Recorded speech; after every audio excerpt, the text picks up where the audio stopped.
आपलं प्राचीन वाङ्मय कुठल्या भाषेत आहे?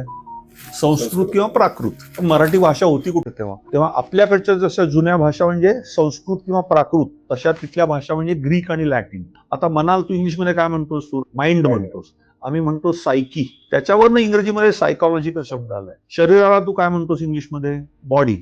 आम्ही म्हणतो सोमा.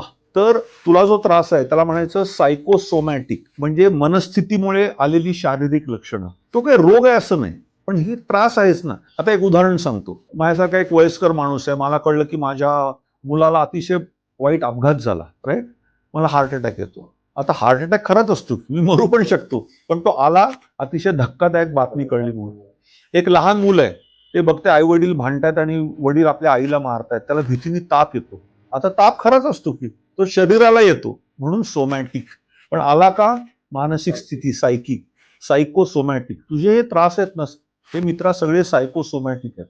मी तुझा स्कॅन बघतो, एवढीशी गाठ थोडी मोठी झाली असेल, एवढ्याशा गाठीनी कधीही असले त्रास होत नाही, ते पहिलं लक्षात ठेव. ठीक आहे? तेव्हा थोडक्यात म्हणजे तुला मी स्कॅन बघायच्या आधीच सांगतो, हा त्रास सायकोसोमॅटिक आहे आणि तुला चांगल्या काउन्सिलरची गरज आहे. करूया आपण, बघू आता.